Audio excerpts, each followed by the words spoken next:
Namah Shivaya. Om Sadashiva Samaramam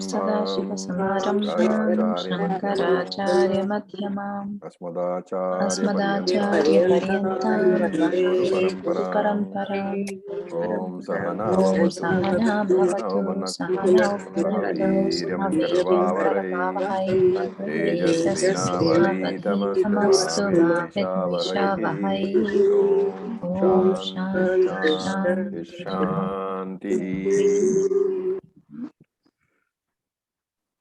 So we will continue from where we left off. I would request everybody to please keep their mics off.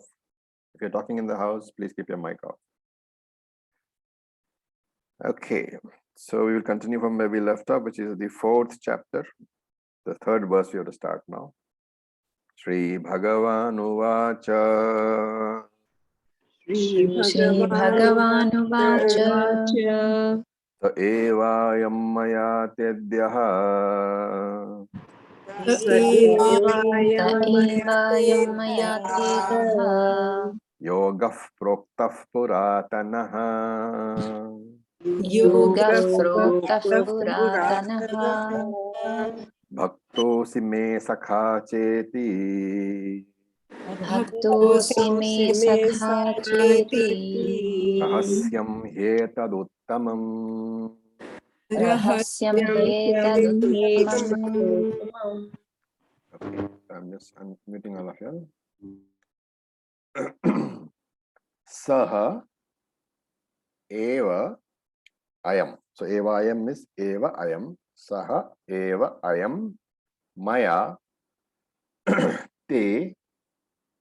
The avagraha is dropped. So te adhya yogaha praktaha puratanaha. Again anvaya is dropped. So bhaktaha asi. Avagraha is dropped. Bhaktaha asi me sakha cha iti rahasyam hi etad uttamam. Rahasyam hi etad uttamam.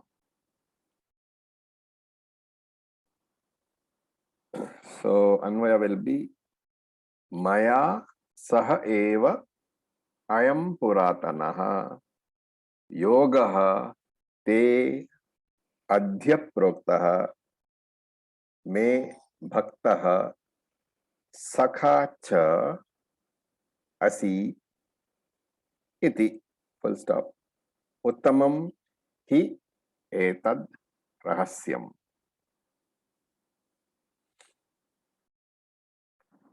So look at the anvaya. Adhya, today. Saha eva ayam, that very same yogaha. So adhya sa eva ayam yogaha. Yoga here is Jnānayoga, or the teaching. So ayam saha adhyaha sa eva ayam yogaha. Today adhyaha, that very same teaching, which is puratanaha, which is very old, but the very same old teaching, ancient teaching, proktahate, has been told to you maya, by me. Okay, so that is the first sentence. Saha eva ayam puratana yogaha maya te adhya proktaha. Today, that very same teaching, which is very ancient, has been imparted to you by me. And why? Iti, why? Asi bhaktaha, you are my devotee, cha, and me sakaha, you are also my friend. So Krishna is saying that very same old teaching. Which teaching are we talking about now? Why does he say ancient teaching?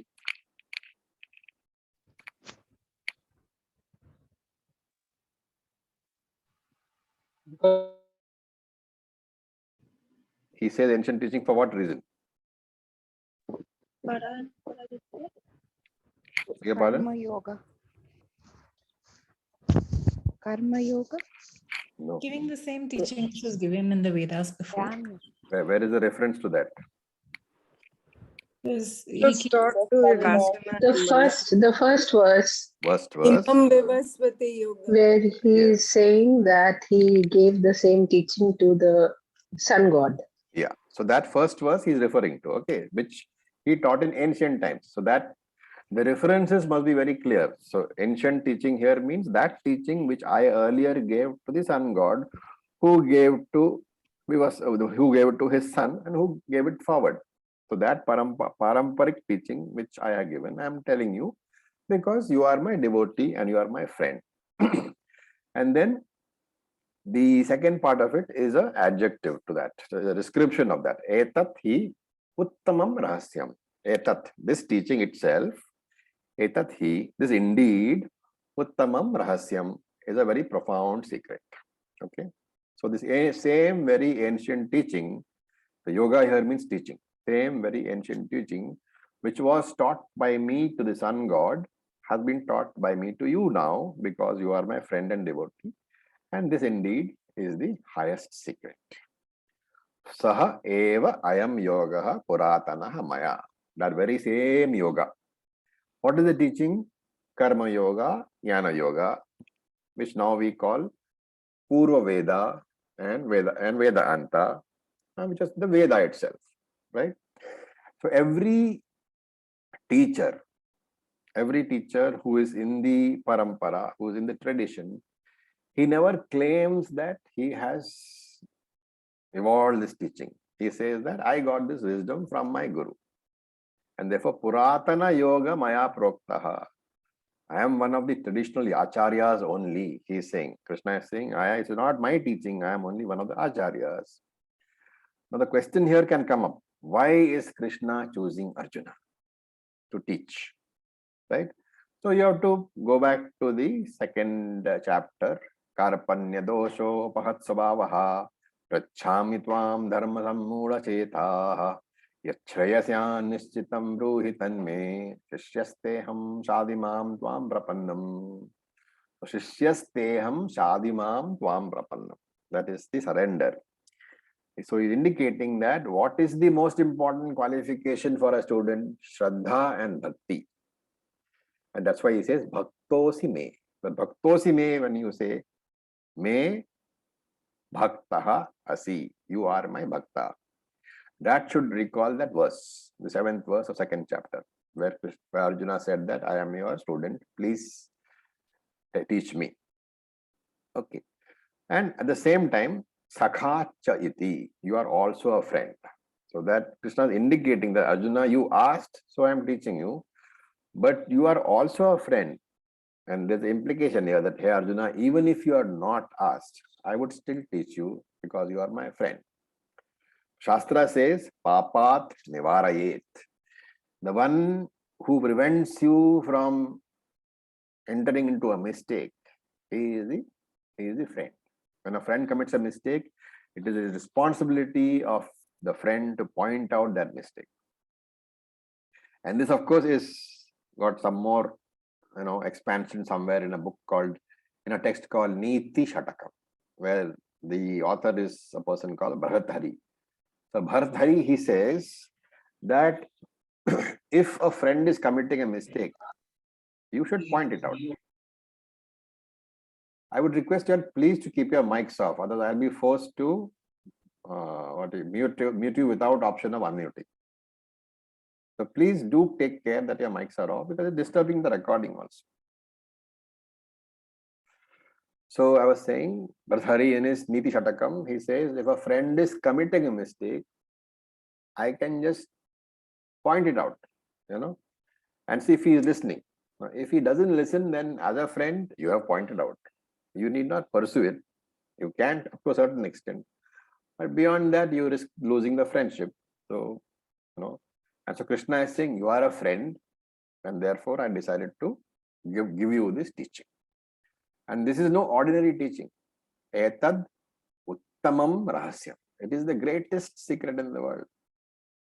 Why is it the most secret? Because what is right in front of you is always the biggest secret, right? So this secret which you are searching for happens to be within ourselves only. That's the thing.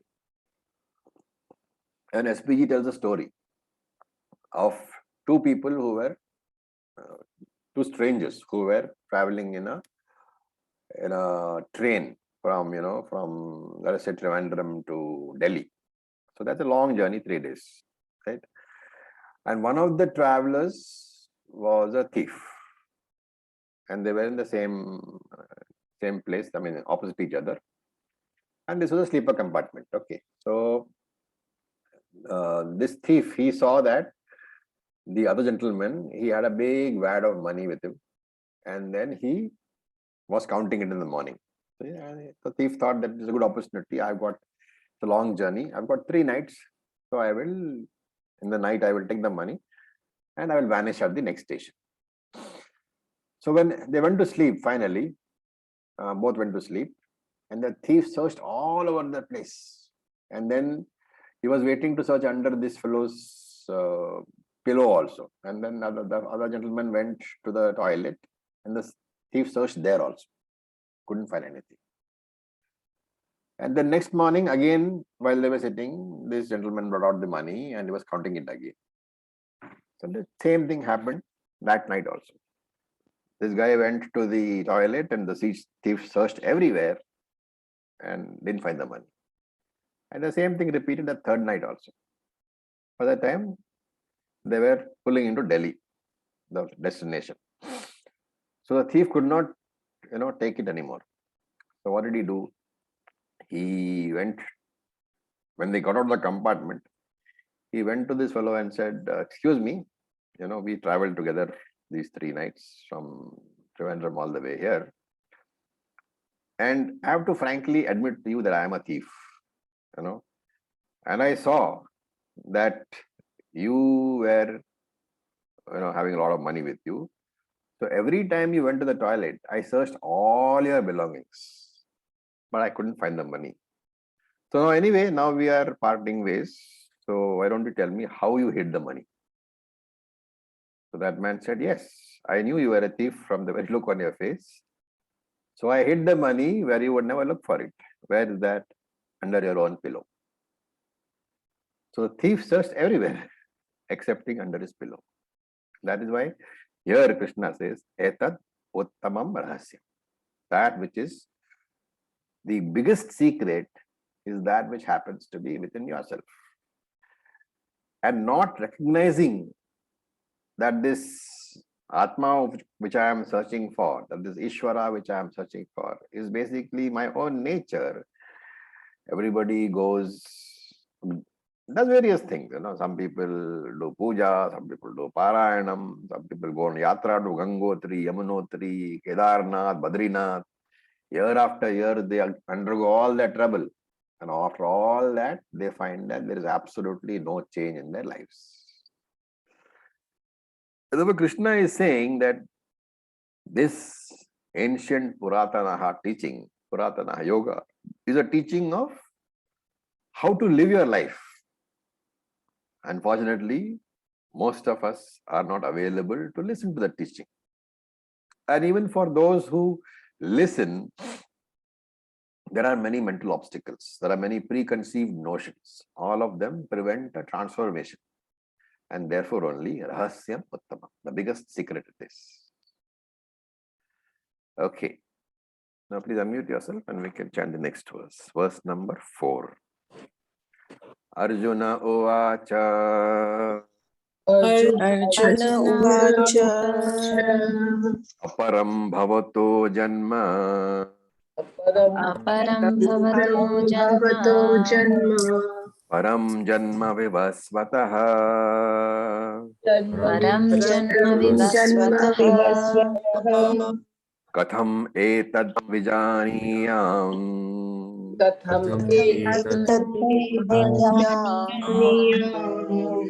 Katham Etad Vijaniyam etat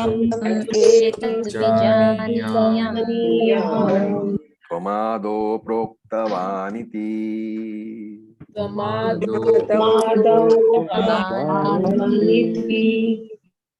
Okay.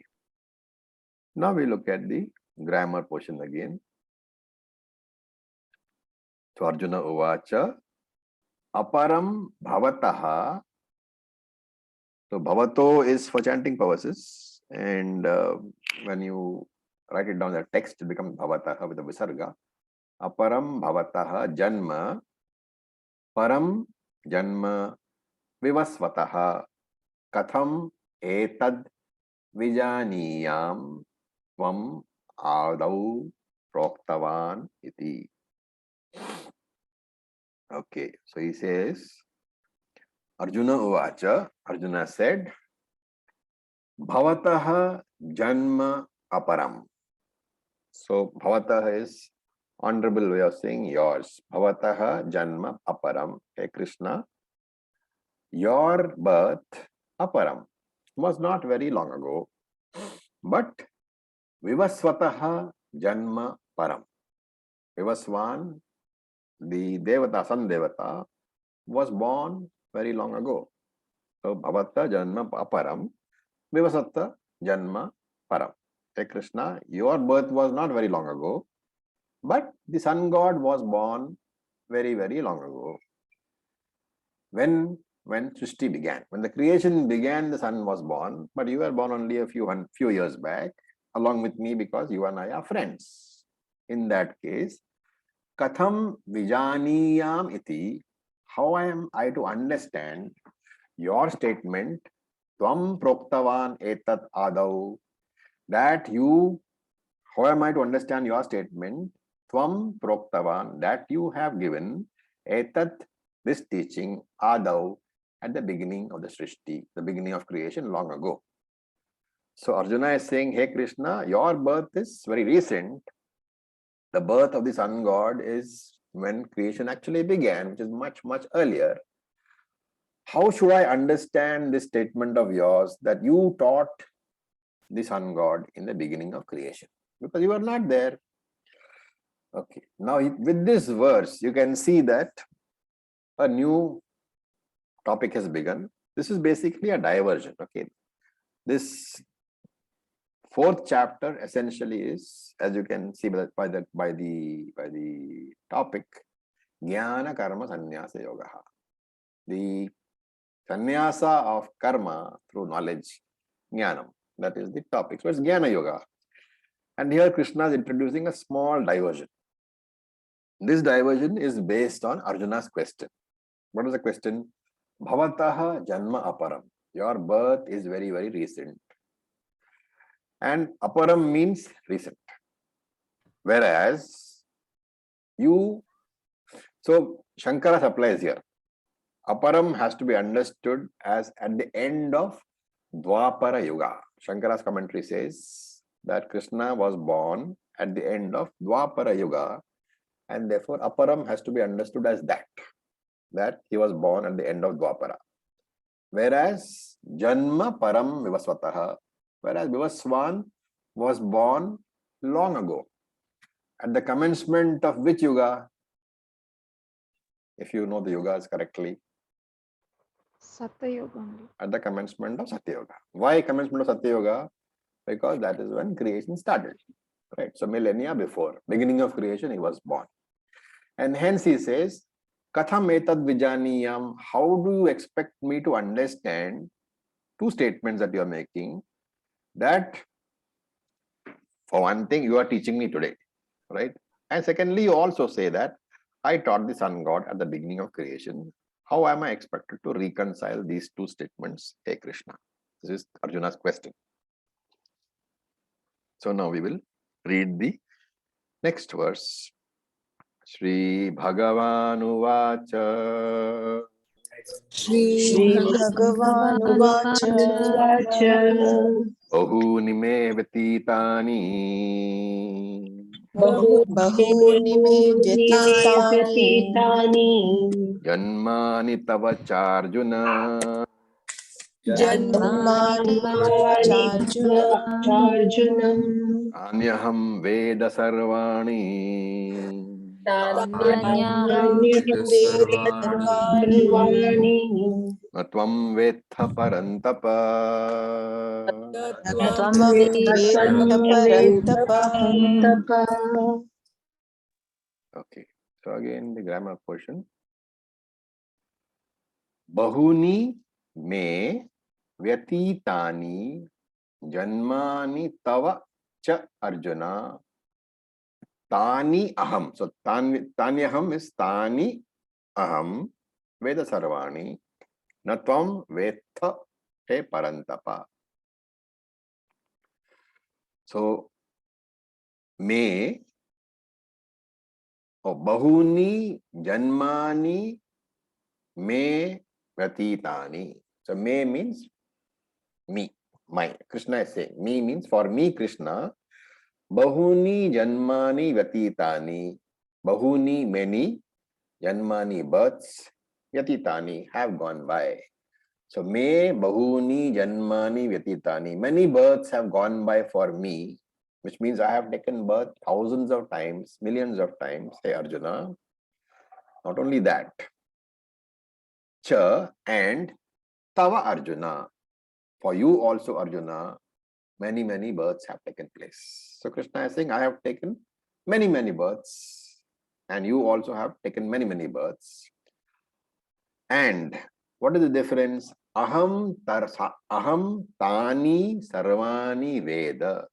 Aham, I know. Tani sarvani. Aham veda. I know. Tani sarvani. All of those births. I remember them all.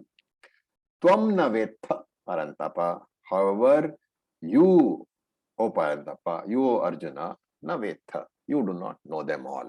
You are only aware of this current birth. So, by way of answering that question of Arjuna's, Krishna is introducing a new topic, that of avatar. And why does he say this? So, for this, we look at the introduction by Shankaracharya. Shankaracharya gives a very brilliant introduction to this verse. And he says, this is to remove the topic of avatara here is introduced to dispel the doubts of people who do not have the necessary discrimination. What doubt? Many people think that Krishna is, to use Shankara's words, Anishwaraha. They think that Krishna is Anishwaraha. Anishwara is literally means non-Ishvara, which means what? Jiva, right? Because you have Paramatma and you have Jivatma. Paramatma is Ishvara. And if you say Anishvara, that leaves you with Jivatma. So many people think that Krishna is also a Jiva. And if he's a Jiva, then Shankara says every Jiva has 5 defects. Oh, sorry, 6 defects, 6 doshas. What are they? Ajnanam. Ajnanam is ignorance. Ignorance of what? Ignorance of his true nature. So that is the first defect of a dosha, of a jiva. Then samsayaha, the second dosha. He has tremendous amount of doubts. The jiva is not clear about anything. He has tremendous amount of doubts. The third is viparyaya. The jiva has incorrect knowledge of his own nature, of the nature of Ishvara. He has not understood properly. Therefore, ajnanam, samsaya, viparyaya. He has these 3 defects. He has pramadaha, laziness also. He has vipralabha.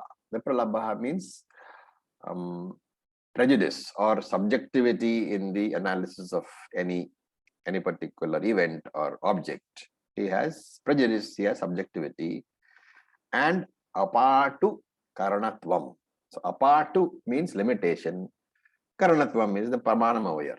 Apatu karanatvam means limitations of the 6 pramanams. Therefore, the jiva has 6 defects: ajnanam, ignorance; samshaya, doubts; viparyaya, erroneous knowledge; pramadaha, laziness; vipralambha, prejudice, subjectivity; and apatu karanatvam, limitations of 6 pramanams. And because Krishna is Ishvara, he is free from all these defects. So when a human being is born, we call it what? Birth or Janma. But when the Lord appears in the creation, we call it Avatara. When a human being appears, we call it birth or Janma. When the Lord appears, we call it Avatara. Urvashiji, will you please put off your mic?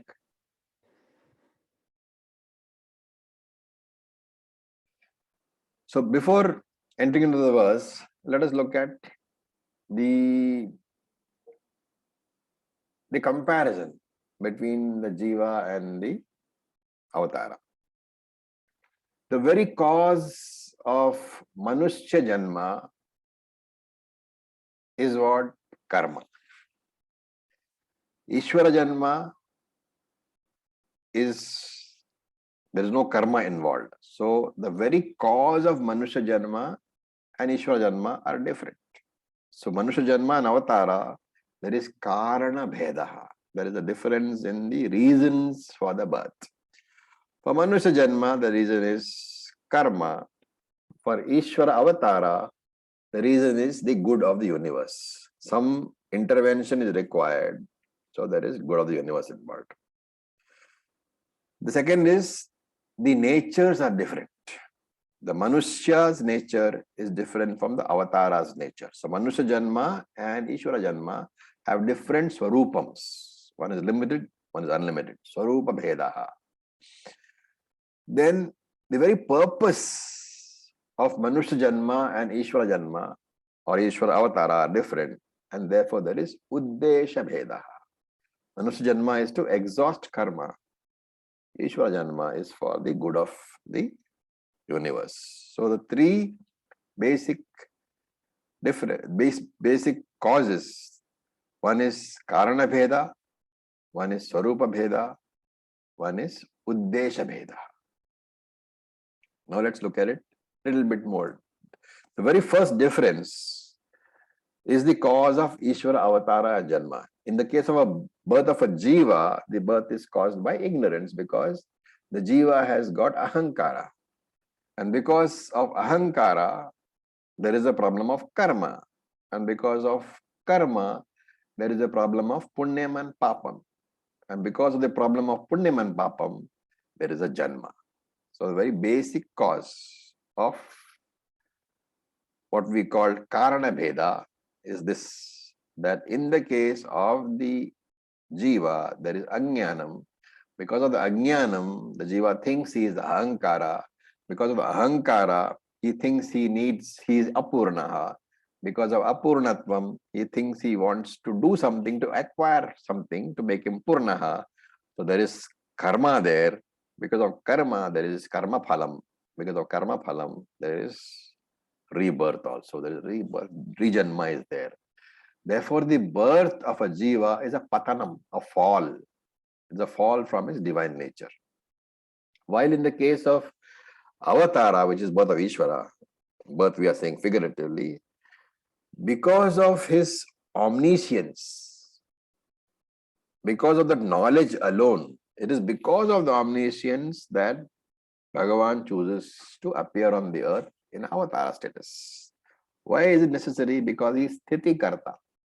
It is his job to maintain the universe, and it is that role of Sthiti Karta which causes him to take Avatara's body. And since our Easwara Avatara is because of knowledge, unlike Jiva Janma, which is because of ignorance, while Jiva we call Patanam, falling, we say Easwara Avatarati, descends. And that is why Avatara. Avatariti means to descend. So Easwara doesn't fall, he descends to the earth, he descends to the universe, and therefore Avatarati. Therefore, Jiva is because of ignorance, Easwara is because of birth of Easwara is because of the knowledge, because he knows that intervention is required in the universe. That is the first one. Karana Bhedaha, first difference. Then there is Swarupa Bheda, the difference in the natures. So Jiva Janma is because of ignorance, Ajnanam, and therefore this Jiva is a samsari. He is helpless, he is miserable, he is frustrated, he is sorrowful all the time. Whereas Ishvara Avatara is because of Jnanam alone, because he is omniscient. And therefore, he knows, even while he descends into a body, which may be human body, other bodies, he knows that he is Nitya Mukta Swarupaha. His nature is eternally free, that he knows. And therefore, unlike the Jiva, he is a asamsari, one who is not a samsari. So Jiva is samsari, Avatara is asamsari. And here Krishna points out that all the bodies, whether it be the Manushya body or the Avatara body, they are made up of matter only, Prakriti only. And Shastra points out that while it is true that the Avatara body is also made of Prakriti, and the Manushya body is also made of Prakriti, matter, there is a difference between the Avatara body, the Avatara Shariram, and the Jiva Shariram. The Jiva Shariram is not directly born out of Prakriti or Maya. As we say, Maya, right? Prakriti is also Maya. So Jiva Shariram is not directly born out of Maya. How is it born? There are 4 stages of evolution. Can you just briefly tell us? There's the Sukshma Bhutam, then the Sukshma Bhautikam, Yeah. and then the Sthula Bhutam and Sthula Bhautikam. Okay, very good. So Jiva Shariram is not born directly out of Maya. Maya, Prakriti gets converted into Sukshma Panchamahabhutani, and then there is a conversion by a process of Panchikaranam into Pancha Bhautika Sharirams. That is the process for a Jiva Shariram. While in the case of Avatara, Maya gets directly converted into Ishvara Shariram or Avatara Shariram. And therefore, while the Jiva's body is also ultimately Maya only, I am meaning Prakriti only, it is Pancha Bhautika Shariram. The elementals are involved, the 5 elementals are involved. Whereas in the case of the Ishvara's Avatara body, there is a direct conversion without going through the stages of Sukshma and Sthula Bhutani. And therefore, that Shariram is called a Mayika Shariram. So, Mayika Shariram means direct conversion from Maya to physical body. Bhautika Shariram means conversion from Maya to Panchabhutas to Shariram. Okay, that is the difference. Okay, that is the nature we are talking about. And the third one is Uddeshaha, the purpose. When a Jiva is born, it is purely to exhaust Punyam and Papam acquired in the past. So, in Sanskrit, Punya Papa Shaya Arthaha, or the destruction of Punyam and Papam. What is the purpose of Avatara? Krishna says in a verse which we will do slightly later, the 8th verse, Paritranaya sadhuna vinashaya dushkritam dharma sansthapanarthaya sambhavami yuge yuge. It is for the destruction of the wicked and the re-establishment of dharma on this purpose. That is the purpose of Avatara. There is a purpose for intervention. And that is why the Avatara Shariram, since it is a direct conversion, since it arises out of knowledge, it is not designed according to Punya Papam. That design of the Shariram is peculiar because Punya Papam doesn't decide what the Shariram will be. What decides is what is the purpose, the Uddeshaha, what is the purpose of that particular Avatara, that decides the Shariram. That Avatara is for, whether it is for Lokarakshanam, for saving people, or whether it is for Dharma Samsthanam, re-establishing Dharma. So that Avatara Shariram's type is decided by the type of protection required by that particular event or time frame. And that answers the question. Why did Rama, or why did Vishnu, why did Ishvara have to take the shape of a human being in the Ramayana? Because Ravan had taken a boon that he asked for boons of being immortal, but he did not ask that no human should be able to kill him. Yes, exactly. So when Ravan asked for the boon, he said, I want to be immortal. And the Lord told him that that boon I cannot give anyone. So you can tell me who all should not kill you. So Ravan gave a whole list of people from whom he cannot be killed. But in his arrogance, he thought, I am so strong. So he omitted a human being. Therefore, that was a loophole in his boon. And since the avatara was for the purpose of destruction of Ravan, Rama had to be born as a mankind. Right? So that is the reason. The purpose, the uddesha, it decides the type of human body, the type of avatara body. And therefore, you will see that avatars are in very many bodies. Narasimha, fish is there, boar is there, all those things. And so Krishna says, Bahuni me janmani vititani. Many, many janmas I have taken. And tava cha Arjuna janmani. You also have taken many, many janmas. But aham tani sarvani vedaha. I am a sarvajnani. I know all the past bodies. Why is that so? Why does he say, I know all the past bodies?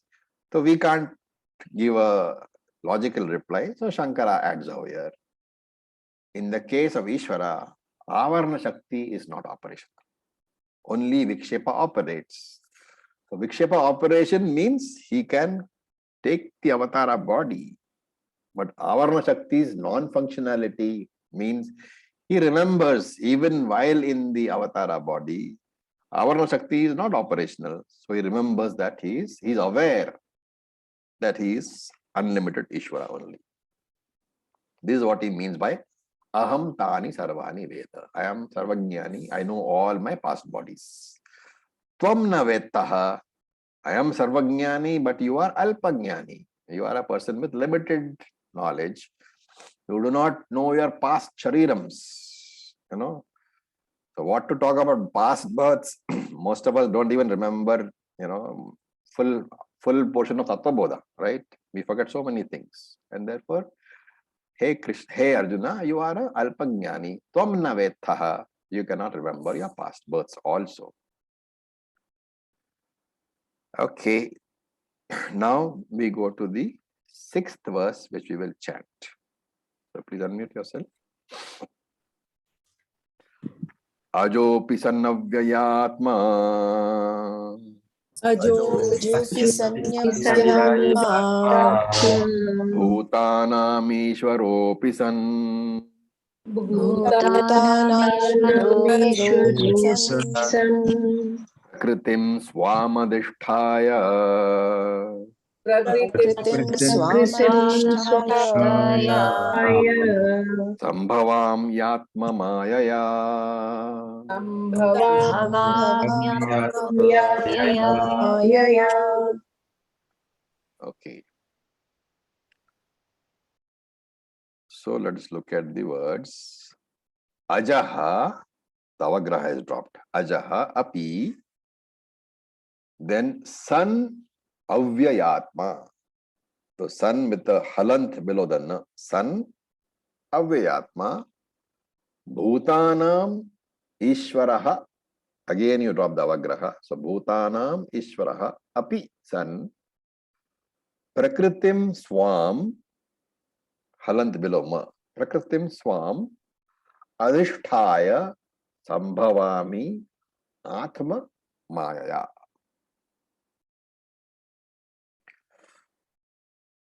Api san ajaha.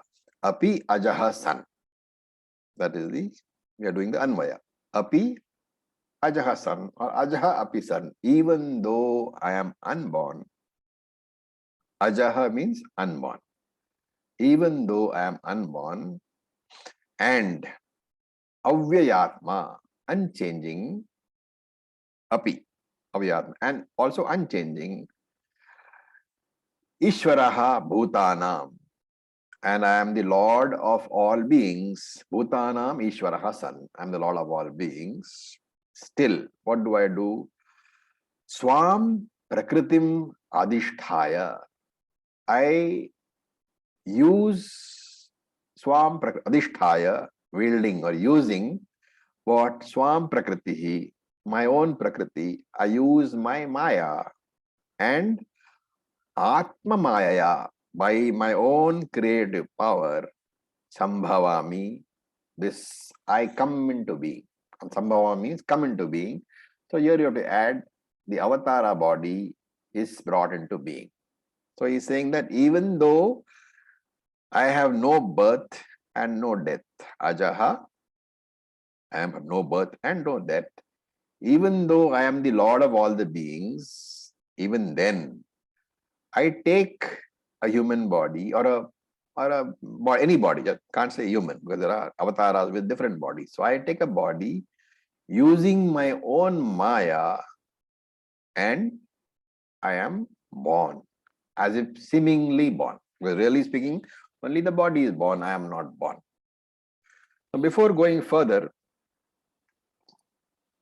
we should have a small discussion on the three orders of reality.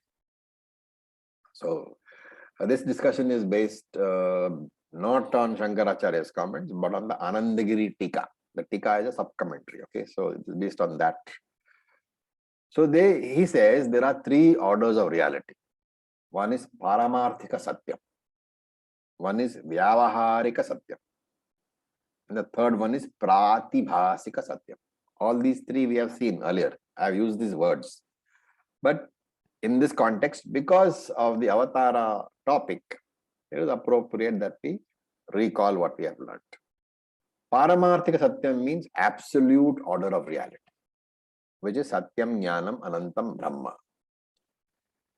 And that Satyam Jnanam Anantam Brahma is Nirgunam, attributeless, and is the very support, the very Adhishthanam, the very substratum of the universe, without which universe cannot exist.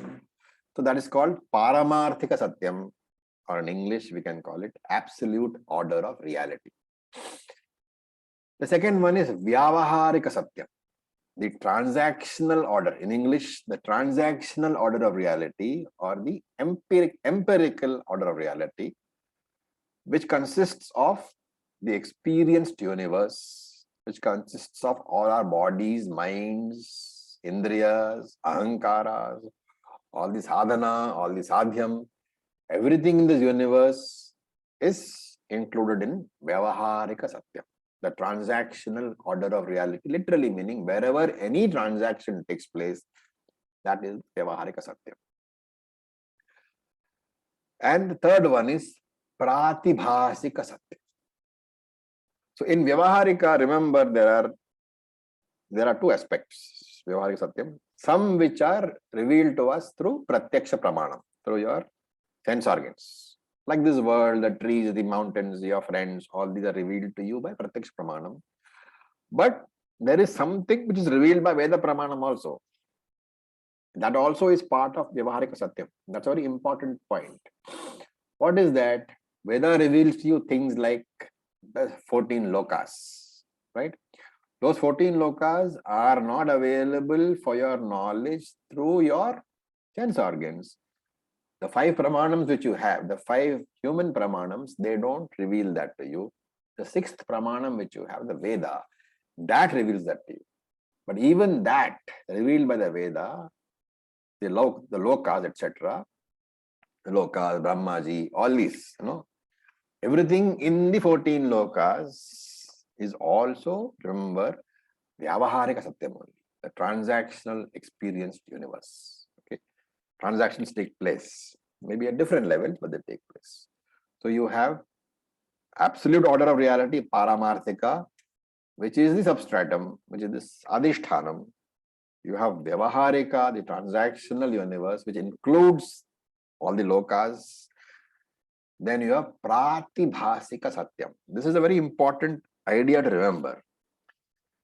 So one is absolute order, one is transactional order, And pratibhasika is the subjective order of reality. It is different from transactional order, which is objective order. Pratibhasika is subjective order of reality. Like what? Like a dream. So your Rajju Sarpaha, your rope snake, falls within the Pratibhasika order. What is this Pratibhasika order? Whatever is possible in your mind, because your mind is not omniscient. Your mind has a limited capability, right? So things like projections, fears, mistaken notions, all these are Pratibhasika, especially mistaken notions you have to remember, which includes Raju Sarpaha, the rope snake, right? Also mistaken notion. For example, you might have a friend who is really quite fond of you, but for some reason you think he dislikes you. Now that is a imagined dislike. It's not a reality. It is real to you because you perceive it. Basically, that is Pratibhasika. What appears real to you because you perceive it, that is Pratibhasika. The reality exists only for you, and that too is because you perceive it. It has no empirical existence. It has no transactional existence. Like what? Like a dream. Your dream is reality for you only while you are in the dream. And that dream universe only you can see. While in the transactional reality, you can perceive the transactional universe, but others can also perceive that transactional universe. So that is the way of distinguishing between Vyavaharika and Pratibhasika. Is it a reality only for me, or is it a reality for others also?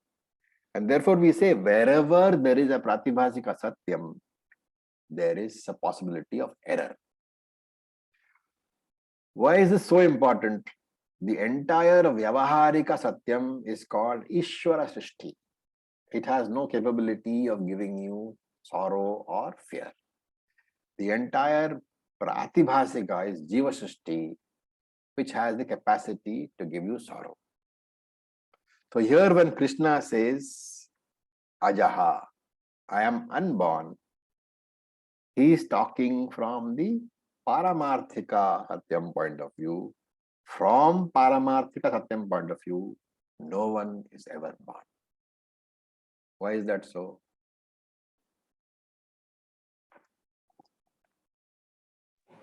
Because everything is Brahman. Because everybody is Brahman alone. So from the Paramarthika point of view, no one is ever born. Now, from the Vyavaharika point of view, Avatara cannot be born, cannot be said to be born. Why?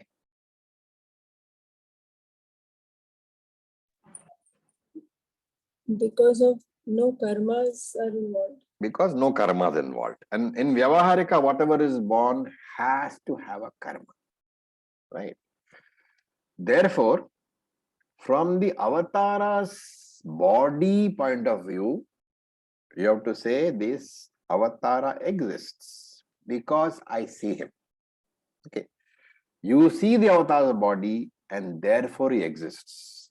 Hence, the birth of an Avatara is not to be taken as Paramarthika Satyam, is not to be taken as Vyavaharika Satyam, which is why Krishna says, Ajaha api, I am not born.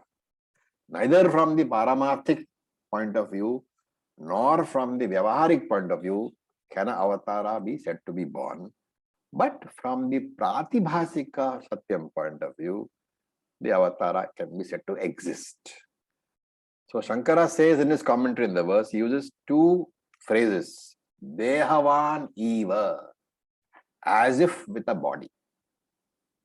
This Krishna is Dehavan eva, as if, seemingly with a body, and Jata eva, as if born. So from the Pratibhasika Satyam point of view, you can say as if born, seemingly with a body. So Shankara is pointing out here with this use of these words, what I have just explained, that the avatara shariram, the avatara body, is of a lower order of reality than a jiva body. Is that statement clear? Avatara body is of a lower order of reality than a jiva body. I hope that statement is clear. Why am I saying that? Because it is not of the Vyavaharika level, Vyavaharika order, it is of Pratibhasika order. Yeah. So the highest order of reality is Paramarthika, a lower order is Vyavaharika, and a lower order than that is Pratibhasika. Therefore, Shankara is pointing out that when he says Deva Niva Jata Eva Bhavami, he says this body belongs to the lower order of reality. It belongs to Pratibhasika Satya. And what is the nature of the avatara? Aham Ajaha, he says. I am not born. And Aham Avyayatma, I am not subject to any change. I am the Atma, which means I am free from Jara and Maranam. I am free from disease and death. Not only that, Aham Ishwaraha Bhutanam, I am the master of all beings. I am not a limited entity. I am the master. I have not fallen into the world. I have not helplessly come bound by karma. I have chosen to come to this world. And how does that choice happen? Prakritim swama adishthaya. I am keeping the Prakriti, Maya, under my control. So I am born. I am surrounded by matter like all of y'all. Jiva is also surrounded by matter. What is the difference? You are a slave of Maya. I am a master of Maya. Prakritim swama adishthaya. My Maya, I keep under my control.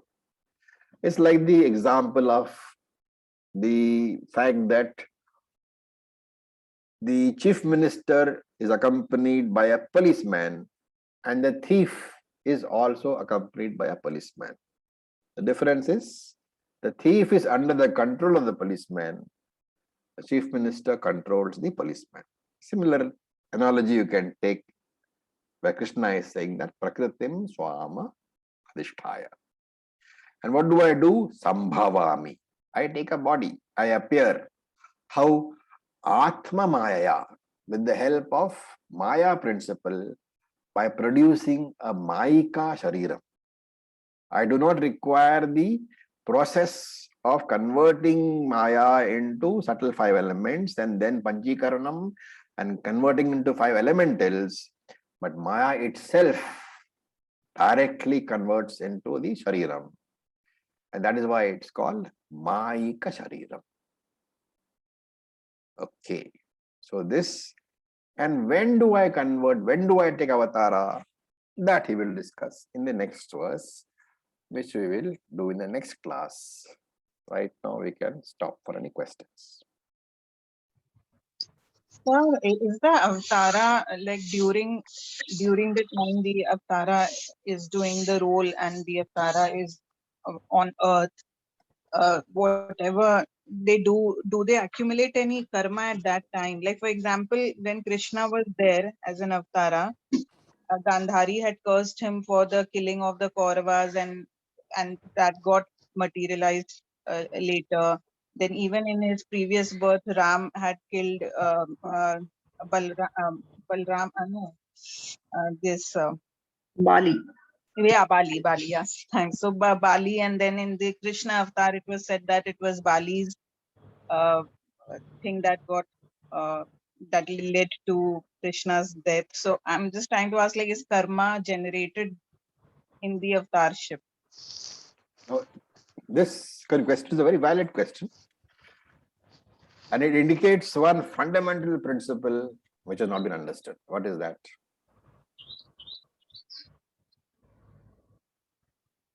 That he has come to teach. No.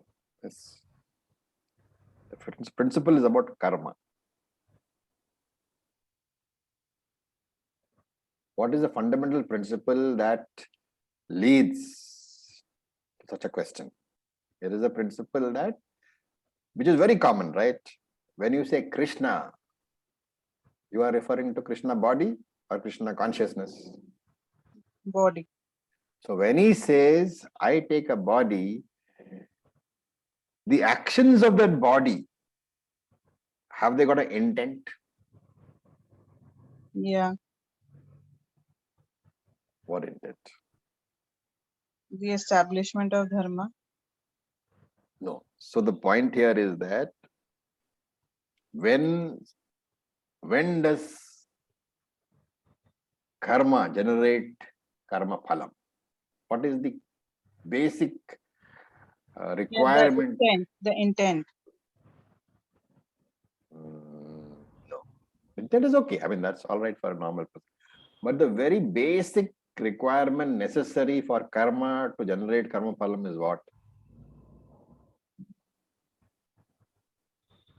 To identify with that karma, ahankar. I'm looking for the correct word. We are now in the 4th chapter. The correct word should be available at your tongue tips. Dehabhimanam. Dehabhimana. Avidya. Kartritvam. What is kartritvam? Doership. Doership. If you don't have doership, where is the question of generating karma? Doership means I am doing this. The moment you say I am doing this, then you are back to what June says, Deha Abhimana. But the basic reason for Deha Abhimanam is what? Kartritvam. I am doing this. And what is the first thing he said about Avatara? Avatara does not have Avarana Shakti. Avarana Shakti does not bind the avatar. That's why I get a big description of Avatara. And if Avarana Shakti does not bind the Avatara, does he think he is the doer? No. Kartrutvam is not there. The body does various things, but Kartrutvam is not there. Therefore, karma cannot be generated. Whatever karma, even if you choose to think that karma generated, that karma is applicable as prarabdha karma only to that body, not to the avatar. I hope it makes sense. It's confusing, sir. What is confusing? So you are saying that Avatara is not born, but and that he comes in the body. So the Avatara how assumes a body. I said it is does not assumes the know body. of karma. Yes. And once you have assumed a body as an avatara, you are absolutely aware that you are Ishvara, Nitya Mukta, always free. And therefore you are doing that in a role, the role of saving the world. And therefore you have no kartrutvam at all. There is no doership. If there is no doership, there can be no karma. That's a very simple equation. Karma phalam requires doership. And therefore, anybody who is doing something without kartrutvam, that is not called karma. It is called karma abhasa, as if karma. The illusion of karma is there. From the Vyavaharika point of view, karma is being done. From his standpoint, the body is only an instrument and he does nothing. Om Is Acharya. it same thing that we say Krishna Leela? It's a Leela. No, that's Or Ram Leela. completely different story. We'll come to that sometime. So, but then why was like in the previous birth, the killing of Bali was kind of repaid in the Krishna birth? These are all Puranic interpretations. We shouldn't see Puranas are meant to, are like, you know, what do you call, what is it, that thing which we eat, you know, and chew it and throw it out? Pan, Chewing gum. Supari. Gum. Not so bad. Chewing gum. Sugarcane. Sugarcane. Sugarcane. Okay. Sugarcane. When you Okay. eat sugarcane, you chew and chew and chew, and you take all the juice, and then you chuck the rest of it out. Puranas are like that. You chew and chew and chew, take out the juice and throw away all the rest. The juice is what? Vedanta only.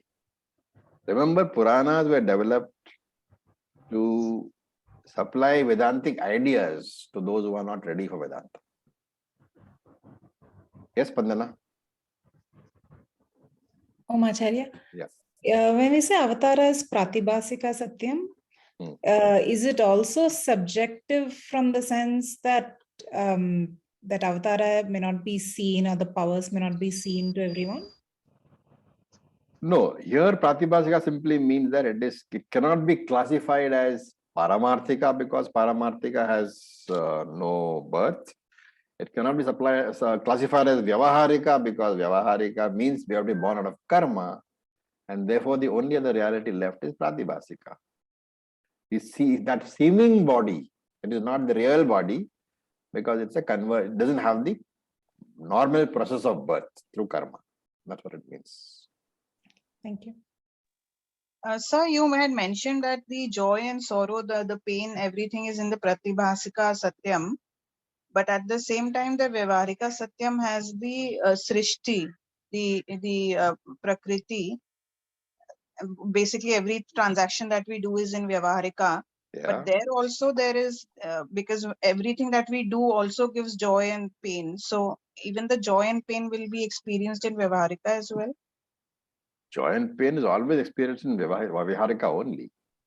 Also, Pratibhasika you experience. Pratibhasika is subjective. It is known only to you. Like your dream tiger chasing you is a Vyavaharika, is a Pratibhasika pain. Your daughter does not know that the dream tiger is chasing you, right?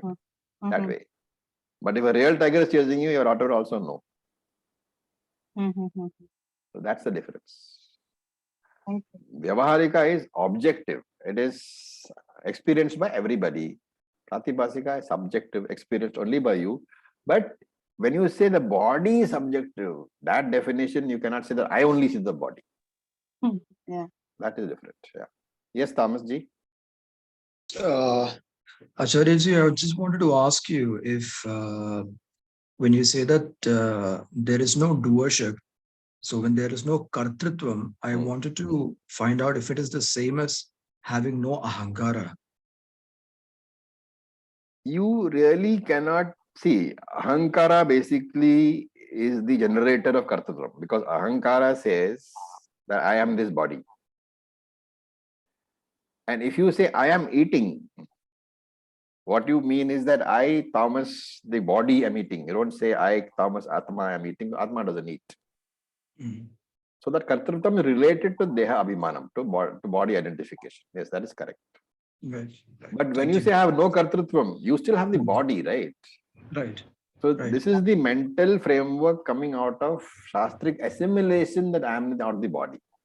And therefore, while the body continues to eat, you will tell yourself that the body is eating. Right. And I am not the body. That is what is meant by over here by kartrutvam. Right. Thank you, Acharya. Yes, Lataji. Ravi ji, Pratibhasika, the third thing. So Pratibhasika. ideally, Pratibhasika, sorry. So ideally, many a times what we dream of basically could be something that you've not experienced in reality, but it's something like a nightmare, that keeps pondering over your mind throughout the day because you dreamt of it. And does it happen that at times these thoughts can actually, affect Vyavaharika? No, should not. Because in Vyavaharika, your intellect is in play. Okay. You've been reading too many books on these things. No, it should not. Your dream world ends when your eyes open. That is the great thing about dreams. Can I call this as something which is our in Hindi we say no, tumhara brahm hoga ye. Brahm is exactly that. Brahm means something which is mistake. Achha. But it was not a mistake. It was very much experienced by you, the dreamer. You don't say Pratibhasika is a mistake. Pratibhasika is a real experience for the dreamer. From the point of view of the waker, that is an illusion. Pratibhasika, when you say, Okay. for the dreamer, it is not Pratibhasika. When you are in the dream, Okay. it is definitely not Pratibhasika for you. It is very much Vyavaharika, because when the tiger chases you, you start running, don't you? And you sweat, and Yeah. you wake up with all, heartbeat going at 200. So Correct. Pratibhasika is from the point of view of that experience viewed from the Vyavaharika plane. In the Pratibhasika plane, for the dreamer, it is a very real experience. And does it happen? I mean, it's happened with a couple of friends also, where they keep dreaming the same thing again and again over a couple of months. Possibly some And- unresolved issue somewhere. Because ultimately, the dream theory is that you can never dream what you have not already experienced. So there's an unresolved issue somewhere, and that has to be taken care of. That's all. But what happens is, because of this, ideally it affects their present life. Now, say for example, they have this fear of cockroach and things like that, and That is they keep not dreaming dream. of that. How do you say that dream? That is very much present as a vasana. That vasana is affecting your life. It is also affecting your Jagrata Avastha as well as the Sapna Avastha, but it is not basic out of the dream. That vasana is very much present in you, and it's affecting both your lives, dreamer and waker. Okay, got it. Yes, June? Thank you. Acharya. Om. So if we say that Krishna's or an avatar birth comes from Pratibhasika Satyam, how is it possible that? No, you don't say it comes from Pratibhasika. You are saying that in Vyavaharika I can see it, but it is Pratibhasika basically because it cannot be classified as Vyavaharika because there is no karma attached to it. Okay. Don't confuse it. Yeah. Pratibhasika Yes. literally means that you cannot, anybody else but you cannot see it. But here, that definition is not there. You are classifying under Pratibhasika because it is subjective. In the sense that it is not born through karma. Thank you. Om Acharya ji. Yes, Spandana was first. So let Spandana go ahead. Then you can come, Lata. I'm not sure if I understood you correctly. You said Vyavaharika Satyam is Ishwar Shrishti and Pratibhasika is Jiva Shrishti. Correct. So Ishwar Shrishti, we're saying has not capability to cause you pain. Absolutely. But there is duality. Ishwara Srishti, let us take an example. There is a flower, okay, rose flower. That rose flower is not capable of causing me any pleasure or pain until I view it through the lens of my likes and dislikes. That viewing the thing through the lens of my likes and dislikes, my boyfriend gave me that flower. That is Jiva Srishti.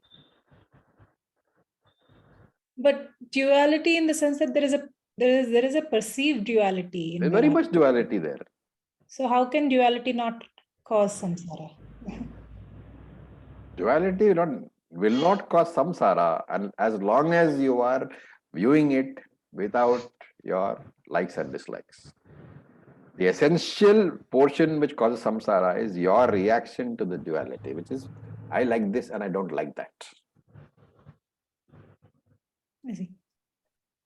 You can see, that is why in 11th chapter, Krishna says, I will give you a divya chakshu. You view the world without your likes and dislikes. Thank you. Yes, Lataji. I think we should another 5 minutes, okay, maximum. Lataji, boliye.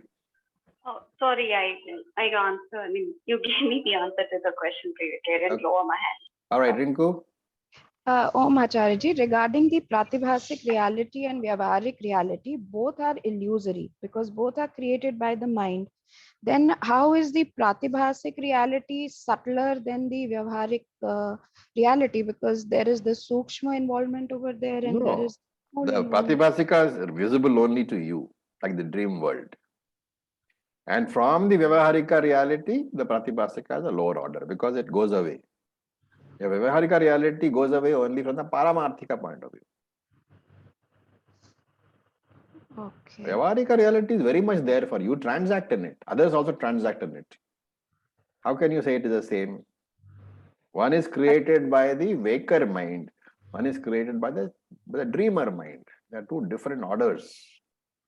Mhm. Okay. Okay. Thank See, you. we are entering into, these discussions, they basically are entering into the finer points of Vedanta. So these will be brought across in the Vedantic texts, the Prakarana Granthas. So the more you study the Prakarana Granthas, the more you'll understand these discussions. Okay, so with this we must stop. It's already 9:10. Om Purnamadav Purnamidam Purnat Purnamudachyate Purnasya Purnamadaya Purnam Eva Vasishyate. Om Shanti Shanti Shanti. Om Tat Sat. Om Namah Shivaya. Thank you. Thank you, That's Acharya. Om Namah Om Shivaya. Tat Thank Sat. you. Om Tat